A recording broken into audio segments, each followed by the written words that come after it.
Assalamu alaikum, students. Today we are watching the poem Women Work by Maya Angelou.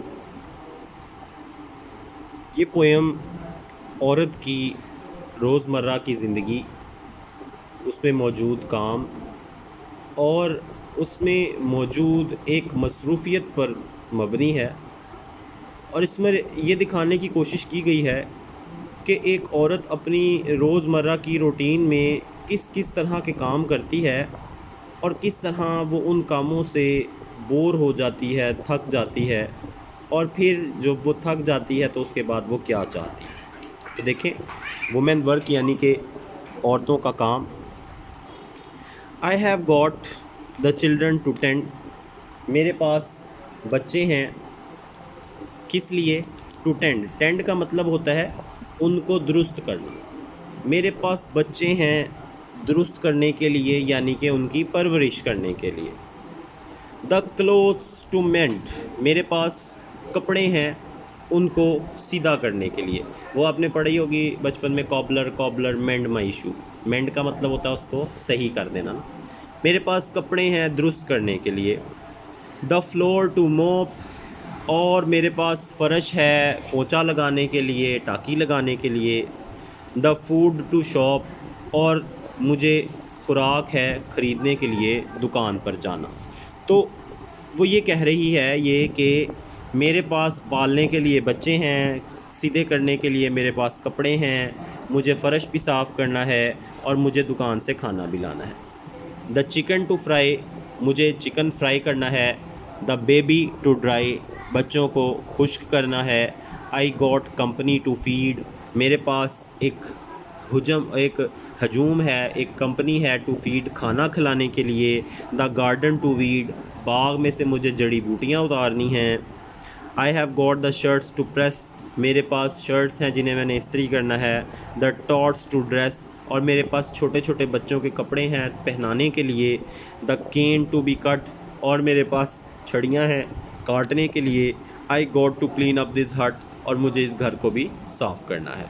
यानी उसने अपने काम गिनवाए हैं कि मुझे ये कपड़े इस्त्री करने हैं, मुझे बच्चों के कपड़े धोने हैं, मुझे खाना बनाना है, मुझे चिकन फ्राई करना है, और मुझे मेरे पास एक बहुत सारा हजूम है जिसको मुझे खाना खिलाने के लिए तैयार करना है। फिर मुझे अपने बाग में से जड़ी बूटियाँ भी उतारनी हैं। Shine on me sunshine. ए सूरज की रोशनी चमक मुझ पर। Rain on me rain. बारिश बारिश बरस मुझ पर। Fall softly softly. नरमी से मुझ पर गिर। Due drops. शबनम के कतरे। शबनम के कतरे नरमी से मुझ पर गिर। And cool my bro again. और मेरी भवों को या मेरे जिस्म को दोबारा से ठंडा कर दे। यानी औरतों का एक तो ये होता है कि उनको ना टाइम नहीं मिल पाता आमतौर पर अपनी लाइफ के लिए, घूमने के लिए, फिरने के लिए। तो सारा दिन घर में, संडे भी घर में। जैसे घर के मर्द होते हैं तो वो तो बाहर फिर भी लेते हैं, इधर उधर भी चले जाते हैं, और रोज़ाना काम पे जाते हैं तो उनका एक माइंड फ्रेश होता रहता है बाहर जाके मुख्तलिफ़ चीज़ों से। तो औरतें रोज़ाना बस एक घर के अंदर ही रहती हैं और काम ये सारे वो करती रहती हैं। तो वो कह रही है इन सब चीज़ों से कि मुझ पर बरसो चमको और मुझ पर नरमी से गिरो और मुझे दोबारा से ठंडा कर। Storm blow me from here. तूफ़ानों मुझे यहाँ से उड़ा के ले जाओ। With your fairest wind. अपनी तेज़ तरीन हवाओं से। Let me float across the sky. मुझे आसमानों में तैरने दो। मुझे आसमानों में, फ्लोट का मतलब होता है किसी बेजान चीज़ का तैरना, ठीक है। तो मुझे आसमानों में तैरने दो, आसमानों के इर्द गिर्द मुझे तैरने दो।